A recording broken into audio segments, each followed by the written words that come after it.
नमस्कार, मेरा नाम है आकाश शुक्ला और आप मेरे साथ देख रहे हैं न्यूज़ टुडे की खास चर्चा। मुद्दा है कर्म। आज का मुद्दा है, किसे चुनेगी आखिरकार कांग्रेस, अखिलेश यादव या मायावती। मायावती जी के साथ गठबंधन करना चाहिए, किसके साथ ज़्यादा फायदा है, इस पे लेके सबसे पहले मैं आकाश जी, मैं तो सिर्फ मैं या नहीं, देश की जनता भी देख रही है कि ये सारे गठबंधन सिर्फ किसी भी तरीके से येन केन प्राकृण सत्ता पर कब्जा करना है, सत्ता में लूट खसोट मचानी है, सत्ता की मलाई खानी।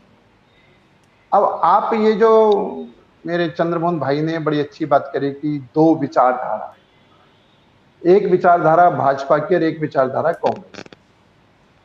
अब मैं ये कहता हूं कि जिस भाजपा की विचारधारा से मेल खाने वाले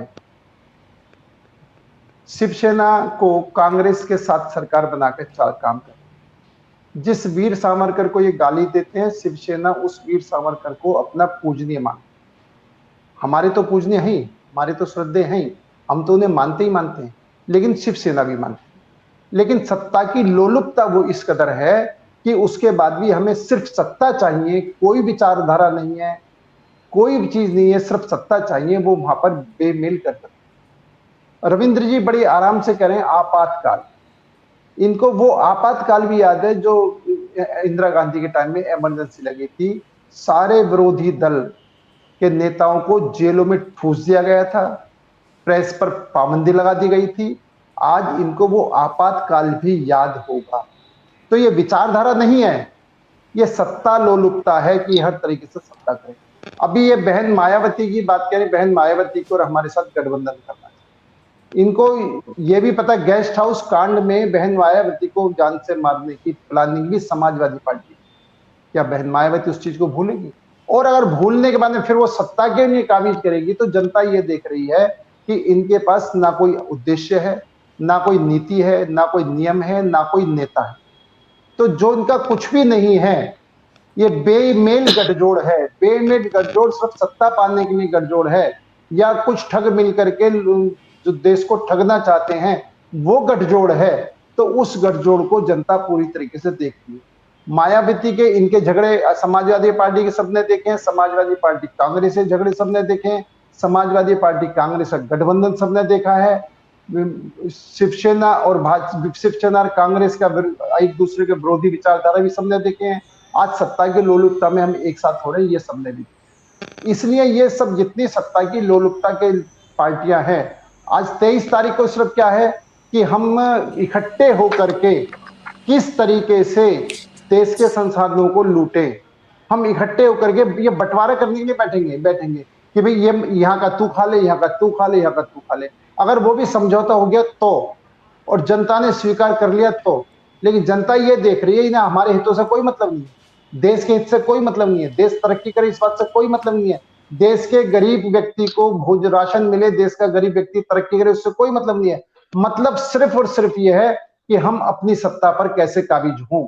और जो सिर्फ सत्ता पर काबिज होने के लिए अपने गठबंधन कर रहे हैं, देश की जनता समझदार है, वो ऐसे गठबंधनों को उसने ना कभी स्वीकार करा है और ना आगे स्वीकार करेगी। जी रविंद्र जी, जी मैं रविंद्र जी के पास आता हूँ। गोयल जी, आप कुछ कहना चाह रहे हैं? जी सर। हाँ, मैं बिल्कुल कहना चाह रहा हूँ। एक तो बहन जी ने ईडी की विषय कहा, क्या कानून अपना काम करना बंद कर दे, क्या पुलिस अपना काम करना बंद कर दे, या कोर्ट अपना काम करना बंद कर दे? जो भ्रष्टाचारी हैं उनको ईडी से डर लगना है, और जो ईमानदार है उनको ईडी से डर नहीं लगता। मेरे चंद्रमोहन भाई को ईडी से कोई डर नहीं लग रहा, मेरे रविंद्र भाई को ईडी से कोई डर नहीं लग रहा, और मैं जहां तक समझता हूं मेरी बहन जो बैठी है इनको भी ईडी से कोई डर नहीं लग रहा। ईडी से वही डर रहे हैं जो भ्रष्टाचारी है, और भ्रष्टाचारियों के खिलाफ एक्शन होना है। दूसरा, इन्होंने कही भाजपा को हराना है, यानी भाजपा को हराना है, सत्ता पर काबिज होना, यानी इन्होंने मेरी बात का समर्थन करा। इनको भाजपा को हराने की नियत से इकट्ठे हो रहे हैं, सत्ता पर काबिज पाने की नियत से इकट्ठे हो रहे हैं। देश को क्या देंगे, देश के का उत्थान कैसे होगा, देश का हम आगे कैसे लेकर चलेंगे, हमारी क्या प्लानिंग है, हमारी क्या रणनीति है, हमारा कौन सा नेता है, हम किस तरीके से चलेंगे, वो कोई योजना नहीं है। योजना सिर्फ एकमात्र है कि बीजेपी को हराना है। अगर बीजेपी को हराना ही एकमात्र योजना है, तो मैं ये कहना चाहता हूं जनता बिल्कुल स्वीकार नहीं करेगी। हाँ, बीजेपी से अच्छा विकल्प अगर आप दो कि भाई बीजेपी से अच्छा देश की तरक्की हम करेंगे। आज देश जो है पूरे विश्व के अंदर देश महाशक्ति के रूप में उभर रहा है। आज पूरा विश्व देश की बातों को, भारत की बातों को सुन रहा है माननीय नरेंद्र मोदी जी के नेतृत्व में। आज अमेरिका के अंदर आप देख रहे हैं कि कितना उनका भव्य स्वागत हो रहा है। आज आप हिंदुस्तान के हर क्षेत्र में सरकार काम कर रही है, सरकार डेवलपमेंट कर रही है। इसकी अगर हम एक हिस्ट्री करें तो बहुत लंबी हिस्ट्री बनेगी जो कल तक भी खत्म नहीं होगी। अगर डेवलपमेंट की बात करें तो एक तरफ पूरा डेवलपमेंट है, एक तरफ सिर्फ सत्ता का गठबंधन। आज हम कहते हैं कि अगर हम 1 रुपया देते हैं तो 1 का 1 रुपया पब्लिक के हर व्यक्ति के पास पहुंचता है। राजीव गांधी कहते थे हम 1 रुपया देते तो 15 पैसे पहुंचते। कल तक हमारे लोग बैंकों में नहीं जाते थे, हमने बैंकों को लोगों के घर में भेजा कि जाओ इनके खाते खोलो और जो हम सरकार की तरफ सब्सिडी मिलेगी इनको सीधे ही इनके बैंक के खातों में ट्रांसफर होगी। ये बौखलाहट है कि भारतीय जनता पार्टी की जो नीतियां हैं, भारतीय जनता पार्टी की जो जन समर्थन यानी लोगों के लिए जो योजनाएं हैं वो इनके लिए पेचीदा का काम करें। उसके मुकाबले भी कोई ऐसी योजना नहीं ला रहे कि उनसे बेहतर हम ये करेंगे। जनता इनके साथ क्यों जुड़े? जनता इसलिए नहीं जुड़ना चाहेगी कि इनको मलाई देनी है। जनता इसलिए जुड़ना चाहेगी ये भाजपा से अच्छा कोई विकल्प दे, भाजपा से अच्छा कोई नीतियां दे, भाजपा से ज्यादा ये करके दिखाएं कि हमने अगर भाजपा ने ये करा है तो हमने इससे बेहतर ये करके दिखाया। आज तक उन्होंने कांग्रेस का राज भी जनता ने देखा है। समाजवादी पार्टी भी केंद्र में कांग्रेस के साथ समझौते में सरकार में रह चुकी है। समाजवादी पार्टी का उत्तर प्रदेश के अंदर भी इन्होंने शासन देखा है। तो निश्चित तौर पर इन्होंने जनता ने सबके शासन देखे और सबके शासन में जिस तरीके से गुंडागर्दी थी, जिस तरीके से आतंकवाद था, यहाँ तक कि एक छोटे से बच्चे को भी कहा जाता था सड़क पर पड़े हुए खिलौनों को हाथ मत लगाना, ये बम हो सकता है। इतना पूरा देश इतना डर के रहता था बम और आतंकवाद के रूप में, और आज ये डर नाम की कोई चीज नहीं है। और उसके बावजूद भी अगर ये प्रयास कर रहे हैं तो भगवान, हम तो इनकी शुभकामनाएं इनके साथ हैं कि इनका प्रयास सफल हो। लेकिन जनता जो है वो सब देख रही है कि सिर्फ सत्ता की लोलुपता के अलावा और इनका कोई भी रास्ता नहीं। लेकिन गोयल जी, आपको जवाब देने का पूरा मौका दिया जाता है। हाँ बिल्कुल, बहुत धन्यवाद। देखो, चंद्रमोहन भाई ने बहुत अच्छी बात करी। अगर कांग्रेस की नीति बहुत अच्छी थी तो ममता बनर्जी ने कांग्रेस क्यों छोड़ी? कांग्रेस की नीति बहुत अच्छी थी तो शरद पवार ने कांग्रेस क्यों छोड़ी? ये कांग्रेस छोड़ करके इन्होंने अपनी पार्टियां बनाई हैं। इसका मतलब इनका कांग्रेस में घुटन महसूस हो रही थी, कांग्रेस में तानाशाही थी, उस तानाशाही से बचने के लिए ये अलग हुई। ये भूल गए। दूसरा, ये भूलते हैं कि अभी बेटी की बात करें, राजस्थान में मैं ये जब कह रहा था तो मुझे भाई साहब ने राजस्थान की बात तो नहीं कह रहे। राजस्थान में दलित बेटी के साथ कितने बड़े अत्याचार हो रहे हैं, इनका शीर्ष नेतृत्व उसके ऊपर नहीं बोल सकता। उसका मुंह बिल्कुल दही जमा हुआ है, बिल्कुल ये मुंह में दही जमा हुआ है। बिल्कुल ये ठीक बात करें, गलत बात नहीं करें। प्रियंका जी यूपी में जा सकती हैं, लेकिन राजस्थान में जो दलित बेटी के साथ अत्याचार हो, वहां पर ये नहीं जा सकती, वहां के लिए नहीं बोल सकती। वहां पर जो चाहे कुछ भी हो जाए उसकी बात नहीं कर सकती। और एक इन्होंने बहुत अच्छी बात करी, चंद्रबाबू, अटल जी का नाम लिया। निश्चित तौर पर हमको भी ऐसा ही विपक्ष चाहिए, हमको भी ऐसा ही विपक्ष चाहिए जैसे हम विपक्ष में थे। अगर इंदिरा जी ने कोई अच्छा काम करा तो अटल जी ने संसद में इंदिरा जी की तारीफ करी। इसी तरह के जिम्मेदार विपक्ष की आवश्यकता है देश को। भारतीय जनता पार्टी जिम्मेदार विपक्ष का भी रोल अदा कर चुकी है, भारतीय जनता पार्टी जिम्मेदार सत्ता पक्ष का रोल भी अदा कर रही है। और हम चाहते हैं कि हमारे कांग्रेस भाई जिम्मेदारी विपक्ष का रोल अदा करें, जिसमें जो भी हिंदुस्तान के हित में हो उसके साथ खड़े हों, और जो भी हिंदुस्तान के हित में जो भी सरकार काम करे वो हिंदुस्तान के हित में ना हो तो उसका खिलाफत भी करे। हम बिल्कुल यही चाहते हैं चंद्रमोहन जी। और मैं ये निवेदन आपके माध्यम से आप शीर्ष नेतृत्व को कि हमको भारत के हित में सोचना चाहिए, देश के हित में सोचना चाहिए, देश के गरीब से गरीब व्यक्ति के हित में सोचना चाहिए, ना कि सत्ता पाने के हित में। जब सत्ता पाने के हित की बात सोचने लगते हैं तो ये सब चीज गौण हो जाती है। और दूसरी बात क्या है कि ये कहते हैं कि देश का इस तरह गिर रहा है। आज अगर देश का इस तरह गिर रहा है तो ये मैं बड़ा स्पष्ट कह देना चाहता हूं कि मनमोहन सिंह की सरकार में स्थिति ये थी कि सोना गिरवी रखने की कंडीशन थी, सोना गिरवी रखने की, और इनके वित्त मंत्री ने स्पष्ट कहा था सोना गिरवी रखा जाए। वो तो जब किरकिरी ना हो, ये अर्थशास्त्री मुख्य प्रधानमंत्री थे किरकिरी ना हो, तो इन्होंने तेल बॉन्ड निकाल करके ये करे, जो कि आज तक इस सरकार को उस कर्जे को चुकाना पड़ रहा है। ये इनकी अर्थव्यवस्था थी। तो जहां तक देश को रसातल में ले जाने का काम करा, निश्चित तौर पर कांग्रेस ने करा, इसमें कोई दो राय नहीं है। और आज देश ऊंचाइयों को छू रहा है। वो बीजेपी के माननीय नरेंद्र मोदी नेतृत्व में आज हर क्षेत्र में देश आगे बढ़ रहा है। हमने कहा कि धारा 370 हटाएंगे, हमने धारा 370 हटाई। हमने कहा कि राम अयोध्या में राम मंदिर बनाएंगे, हमने राम मंदिर बनाया। हमने कहा हम 3 तलाक खत्म करेंगे, हमने 3 तलाक खत्म करे। और आज ये राम मंदिर, राम जी के बारे में बहुत अच्छी बात कर रहे हैं। भगवान ने इन्हें सद्बुद्धि दी है। हम बहुत बहुत धन्यवाद करते हैं कि कम से कम आज ये राम जी को अपना आराध्य देव मानने लगे। कल तक जवाहरलाल नेहरू कहते थे मुझे हिंदू, अपने आप को हिंदू कहने में शर्म महसूस होती है। कल तक भगवान राम के अस्तित्व को स्वीकार करने को तैयार नहीं थे कि काल्पनिक नाम है, काल्पनिक कथा है। कांग्रेस के टाइम की बात थी। राम सेतु अस्तित्व में ही नहीं है, मानते ही नहीं थे। तो जो व्यक्ति इन सबको, जो पार्टी इन सबको नहीं, मैं चंद्रमोहन जी मान सकते हैं, मैं चंद्रमोहन जी की व्यक्तिगत बात नहीं कर रहा, मैं कांग्रेस की बात कर रहा हूं। जो कांग्रेस राम के अस्तित्व को नहीं स्वीकार करती, जिस कांग्रेस ने राम के सेतु को सेतु नहीं माना, जो कांग्रेस राम भक्तों पर गोली चलवाने वाली समाजवादी पार्टी के साथ गठबंधन कर रही है, करने को तैयार है, जो राम भक्त मंदिर कार सेवा करके आ रहे थे, उन पर गोलियां चलाने वाली सरकार, खूनी सरकार के साथ पार्टी के साथ समझौता करने के लिए तैयार है, तो ये देश देख रहा है। दूसरी बात, ये देश की बात करते हैं। आज मैं चंद्रमोहन जी को बहुत बहुत धन्यवाद दूंगा अगर चंद्रमोहन जी ये बता दें कि चीन की कम्युनिस्ट पार्टी से कांग्रेस की पार्टी का कौन सा एमओयू साइन हुआ है। ये चुपचाप जो एमओयू साइन हो रहे हैं विदेशी ताकतों से, चुपचाप जो गठबंधन हो रहा है कि हिंदुस्तान की छवि खराब किस तरीके से करी जाए। हमारी सेना गलवान में सैनिक लड़ रहे हैं, अपनी जान की बाजी लगा रहे हैं। ये चीन के राजदूत से राहुल गांधी जी चुपचाप मिल रहे हैं। क्या क्या चुपचाप मिल रहे हैं? कौन सी खिचड़ी पक रही है? देश ये भी देखना चाहता है। आज हमारे वीर बहादुर सैनिकों ने जो स्ट्राइक करी है, एयर स्ट्राइक करी है, इन सबके विषय में भी ये प्रूफ मांगते हैं। सेना के काम पे भी प्रूफ मांगते हैं। हमने सेना ने, अगर निश्चित तौर पर सेना, हमारे वीर जवानों ने पाकिस्तान के 2 टुकड़े करे, तो हमने इसका श्रेय अपनी सेना को भी दिया और हमने श्रेय उस टाइम के प्रधानमंत्री इंदिरा गांधी को भी दिया। हमने इसका श्रेय नहीं लिया।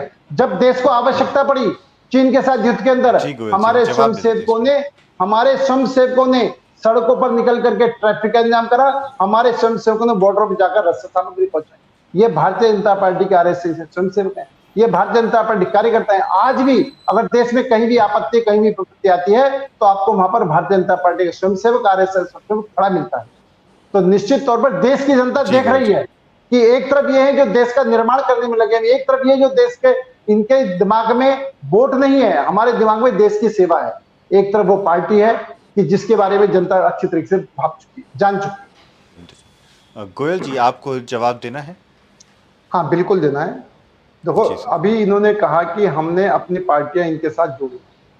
सही मायनों में हमने अपनी पार्टी का विलय करा, अपने अस्तित्व का विलय करा, देश हित को ध्यान में रखते, क्योंकि ये भी कांग्रेस से मुक्ति चाहते थे, देश भी कांग्रेस से मुक्ति चाहता था, हम भी कांग्रेस से।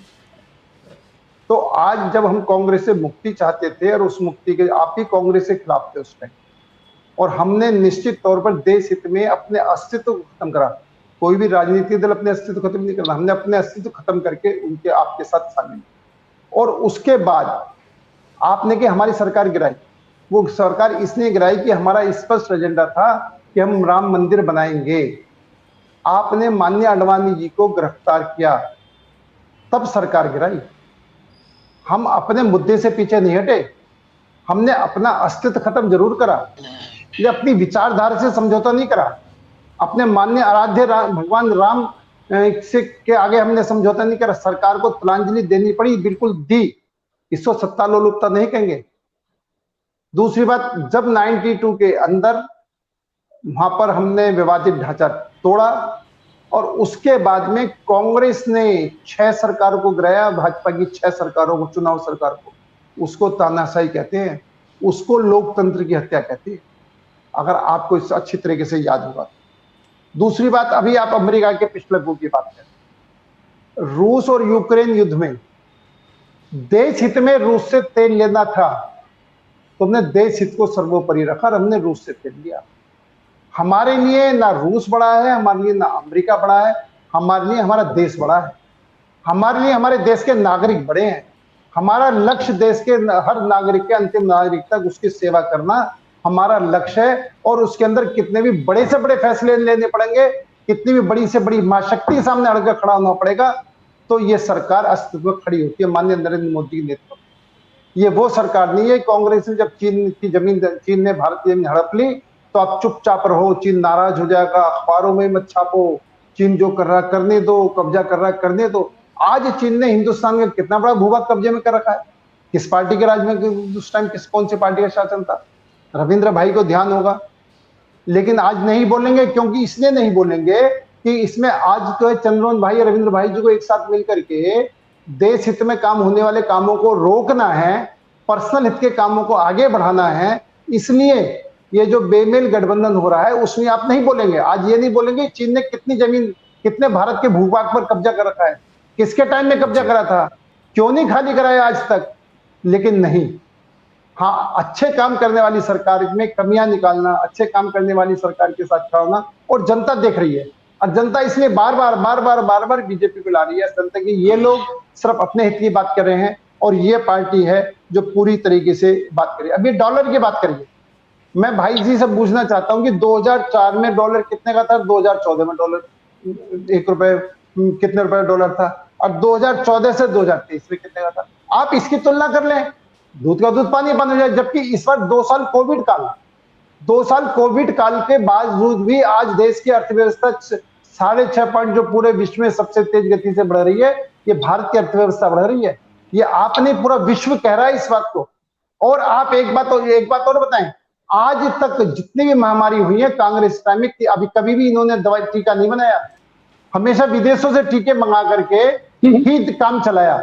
आज सिर्फ भारतीय जनता पार्टी सरकार थी जिसने कोविड काल के अंदर अपना टीका बना करके देश के को स्वस्थ रखा, देश के नागरिकों को इसको बीमारी से बचाया। और ही नहीं, जी।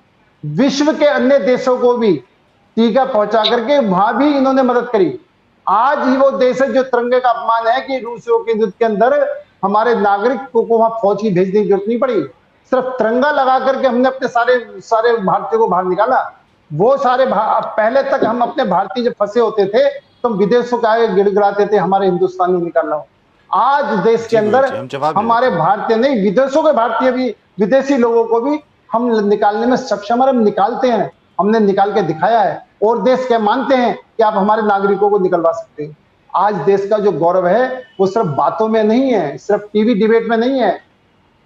सही मायनों में 24 घंटे के बाद में 18 से 20 घंटे करने वाले प्रधानमंत्री, इस कर्मशील प्रधानमंत्री और इनकी पूरी टीम को साधुवाद है, जिसने देश को आज इस स्थिति पहुंचाया है कि पूरा विश्व भारत का लोहा मान रहा है। वो ठीक है कि हम अपने हितों के को ध्यान में रखते हुए, हमें अपने हित ध्यान में रखने हैं, हमें अपनी दुकानें चलानी है, हमें जनता का बेवकूफ बनाना है, इसलिए मजबूरी हम जो मर्जी कहें।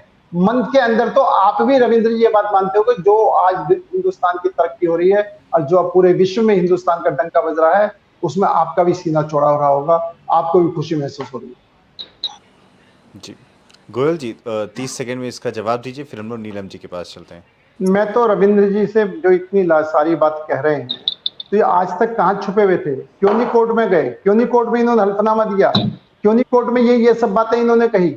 आज जो इतनी लंबी चौड़ी बात कह करके यहाँ पर जो इतना मर्जी झूठ बोले, जैसी मर्जी तथ्य को प्रस्तुत करें, अगर इनके पास सारे तथ्य थे, सारे प्रूफ थे, मुकदमे चले हैं, कोर्ट में जाकर के इन्होंने अपना पक्ष क्यों नहीं रखा?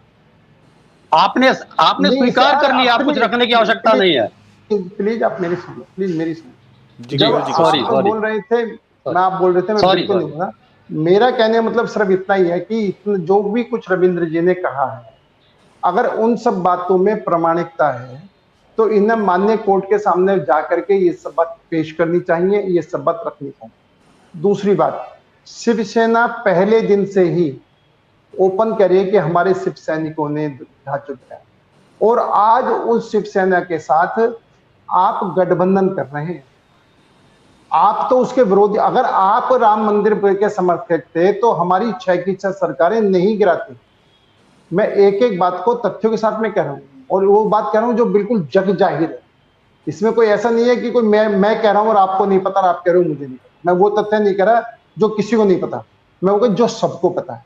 अगर आप राम मंदिर के समर्थक थे, कांग्रेस राम मंदिर की समर्थक थी, तो कम से कम 6 सरकारों को गिराना कहाँ का न्यायोचित है? क्या वो तानाशाही नहीं है? क्या ये राम का नाम लेने वालों को दबा दो? और दूसरी बात, आपकी पार्टी समाजवादी पार्टी ने राम भक्तों पर गोलियां चलवाई थी, जिसको बाद में ये भी कहा गया था मुल्ला मुलायम से। आप मुझे ये बताएं कि अगर आप आराध्य देव राम मंदिर है, भगवान राम को मानते हैं, आज भगवान राम की बात करते हैं, उस टाइम गोलियां आप लोगों ने चलवाई थी, आपकी समाजवादी पार्टी, जिसको कांग्रेस अब समर्थन की बात कर रही है, या आप कांग्रेस से समर्थन की बात कर रहे हैं। तो इस तरीके से हम ये बात निश्चित तौर पर कर रहे हैं कि हमने कम से कम रामलला हम आएंगे, मंदिर में दबाएंगे, कसम राम की खाते हैं, मंदिर में बनाएंगे। हमने ओपन पूरी पब्लिक के सामने ये बात कही है। आप आज भी कह के दिखा दो। आज चंद्रमोहन भाई और रविंद्र भाई कह दें कि नहीं रामलला हम आएंगे, मंदिर में बनाएंगे। आज क्या हर मंदिर हमने बनाया है, आज कहीं ना कि ढांचा हमने तोड़ा है, लेकिन नहीं, ये कहती मुस्लिम वोट चले जाएंगे, मुसलमानों के वोट भी चाहिए, हमें सत्ता पर काबिज होना है। और जब सत्ता पर काबिज होना है तो किसी भी तरीके से तथ्यों को तोड़ मरोड़ कर पेश करेंगे। आज स्पष्ट नीति के साथ चलें कि आप कहें ना कि नहीं जी हम राम मंदिर के समर्थक हैं, हम राम मंदिर बनाएंगे, हम, अच्छा आप छोड़ो, मथुरा के मंदिर में आ जाओ, बनाओ ना मथुरा मंदिर। किसने बताया? आपने जो लंबे, और जो सरदार पटेल की बात है, सरदार पटेल को हम भी मानते हैं। अगर सरदार पटेल आज देश के पहले प्रधानमंत्री होते तो देश की हालात ही कुछ और होती। ये तो देश का दुर्भाग्य है कि सरदार पटेल देश के प्रधानमंत्री नहीं बन पाए।